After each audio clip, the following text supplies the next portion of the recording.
This is Radio Taiwan International.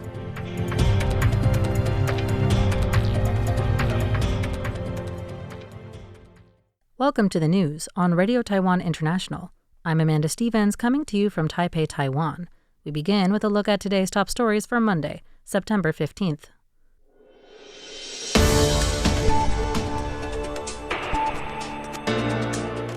Peace in the Taiwan Strait is essential to global security, says President Lai. Foreign Minister writes letter to American media for global peace and prosperity. And Belgian politicians visit Taiwan to strengthen exchanges. But first, today's top story. Safeguarding peace in the Taiwan Strait is essential for global security and prosperity, according to President Lai Ching-te this Sunday. Speaking during visits to temples and community forums in central Taiwan, Lai outlined what he calls his three core missions as president: defending Taiwan against threats from China, protecting the lives and property of its people, and ensuring economic opportunities for the island's 23 million citizens. Lai explained that Taiwan had previously put all its eggs in one basket by concentrating overseas investments in China, making it difficult to adapt when situations arose.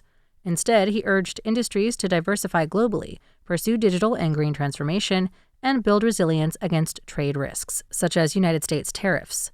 He added that strengthening defense has remained a priority since Tsai Ing-wen was in office, with increased budgets, foreign arms purchases, and development of Taiwan's domestic defense industry. The president said, "This means that our Taiwan-based businesses and industries can expand globally and market their products worldwide. We must engage with the international community, earn money from around the world, and ensure that our national economic development is not only healthy, but also courageous. Do you agree?" Lai also cited Taiwan's strong performance, noting an average 3.2% growth rate during Tsai's 2 terms, which was the highest among Asia's 4 tigers. Its second quarter growth of 7.96% this year also outpaced China, explained Lai. The president stressed that Taiwan's security is tied to global interests, pointing out the steady presence of U.S., European, and Indo-Pacific naval vessels in the Taiwan Strait. He said, quote, "Peace and stability in the Taiwan Strait are essential to global security and prosperity," end quote. Taiwan will continue deepening cooperation with democratic partners on defense and security, added Lai, saying the international community increasingly recognizes the importance of the island's role in maintaining regional peace. United States media outlets published an op-ed by Foreign Minister Lin Chia-lung calling on the international community to support Taiwan's participation in the UN. Following the 80th UN General Assembly opening on September 9th, the letter titled "Chip In with Taiwan for Global Peace and Prosperity" was sent to 21 city weekly newspapers in Southern California. Lin emphasized that China has maliciously distorted UN General Assembly Resolution 2758, excluding Taiwan from the UN system, and urged them to recognize Taiwan's international status and contributions. He pointed out that Taiwan, adhering to democracy and freedom, is located in the first island chain of the Indo-Pacific, resists the expansion of authoritarianism, possesses a strong economy and semiconductor industry chain, and makes important contributions to global stability and prosperity. With the UN celebrating its 80th anniversary and with only 5 years remaining until the deadline of its 2030 Sustainable Development Goals, its vision of "Leave No One Behind" can be realized only by integrating Taiwan into the international community. Taipei Economic and Cultural Office in Los Angeles Director Qi Yao also recently spoke out in support of Taiwan, underscoring that Taiwan actively contributes to humanitarian aid, public health, sustainable development, and is a responsible global partner. He emphasized that participation in the UN system is the unalienable right of Taiwan's 23 million people. Officials from Belgium's Flemish region are visiting Taiwan as the first cross-party delegation of its kind since their June 2024 elections. This Monday, Taiwan's foreign ministry expressed its welcome and shared expectations for the trip. The ministry says it believes the visit will help deepen exchanges and cooperation between Taiwan and the region. Belgium's major politically defined regions include the Flemish region, the Walloon region, and the Brussels capital region. The predominantly Dutch-speaking Flemish region accounts for over half of Belgium's population. Taiwan's foreign ministry stated that Deputy Foreign Minister Francois Wu will host a banquet for the delegation during their stay. They are also expected to meet with Legislature Deputy Secretary Zhang Yurong, government agencies, civic groups, representatives from the 3 major parties represented in the legislature, the National Human Rights Commission, National Development Council, and more. The ministry says they will exchange views on bilateral economic trade cooperation, sustainable urban development planning, and human rights. Taiwanese businesses, families, students, and politicians marched in downtown Manhattan, New York, to support Taiwan's UN participation on Saturday. The 80th UN General Assembly convened at its headquarters earlier last week, in which Taiwan has not been included since 1971. The parade, led by legislators Wang Zhengxu, Ma Yu-zhen, and Lai Huiyuan, passed through 42nd Street and Bryant Park, arriving at the plaza in front of the New York Public Library. As they have for many years, Taiwanese communities from New York, Philadelphia, and Washington, D.C., and elsewhere traveled in to participate.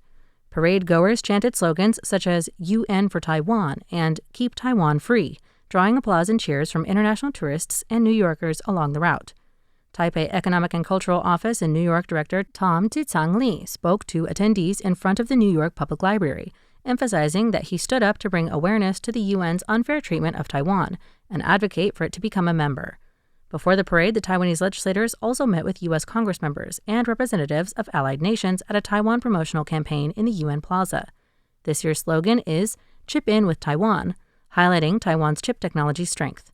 In addition to advertising on promotional vehicles and taxi screens, Taiwanese business groups also sponsored a giant advertisement in Times Square. Legislator Mai underscored that differing ideas and perspectives can be communicated simply through different methods. She stated that Taiwanese in New York are appealing to the United Nations, hoping that their voices will be heard and that everyone can work together globally. President Lai Ching-te and visiting Taiwanese legislators both congratulated Pope Leo XIV on his 70th birthday Sunday, with Lai emphasizing Taiwan's firm support for the Holy See's promotion of peaceful dialogue. The Pope celebrated his birthday on Sunday, even joking, quote, "Dear friends, it seems you know today I have turned 70, end quote, after seeing many banners during the traditional noon blessing. Among the crowds of people in St. Peter's Square was a visiting delegation of DPP legislators. They recorded a video at the spot, wishing Pope Leo a happy birthday and expressing their hope for deepening Taiwan-Vatican relations. At a higher level, Taiwan's embassy in the Holy See passed a letter from the president to the Pope, wherein Lai congratulated him on behalf of the Taiwanese people. In his message, Lai noted the work Pope Leo XIV has already accomplished in his first few months, demonstrating a dedication to human dignity and the unity of the Church. Lai noted the Pope's commitment to building cross-faith partnerships and international friendships, crediting it for strengthening Taiwanese people's faith in universal values and pursuing the common good. He said Taiwan firmly supports the Vatican's efforts towards peace, building bridges, and promoting dialogue. He further pledged Taiwan's continued cooperation to promote humanitarian aid and comfort to those in need around the world. A recently submitted military proposal will allocate over 1 trillion NT dollars, more than $33 billion US dollars, over 7 years, setting a record for the largest special budget in Taiwan's history. The first footage of the Navy's new 10,000-ton warship arriving at Taiping Island has been released. To further develop Taiwan's arsenal, the Defense Ministry is seeking a special budget exceeding 1 trillion NT dollars, or over $33 billion US dollars, allocated over 7 years, which would set a record for the largest in Taiwan's history if approved. President Lai Ching-te spoke on the difficulties his administration has encountered trying to strengthen Taiwan's national defense capabilities, including increasing the defense budget, conducting military procurement abroad, and promoting the defense industry. He said that the special budget will enable transformation and upgrades and further development. The bill includes integrating an AI battlefield management system, adding perception capabilities with firepower units, enhancing those abilities to deepen combat readiness, and establishing an independent supply chain. This will rapidly build Taiwan's asymmetric combat capabilities and a comprehensive defense system. Legislator Wang Tingyu notes that self-help leads to help from others. Only when Taiwan demonstrates resolve to protect itself will the international community cooperate in this regional security network. Whether or not the special budget is approved, the government continues to enhance Taiwan's defense capabilities, demonstrating the Taiwanese people's resolve to defend themselves. Michelle Chang for RTI News. Thanks for joining me for the news. I'm Amanda Stevens. Stay tuned for another 50 minutes of English language features, brought to you by Radio Taiwan International.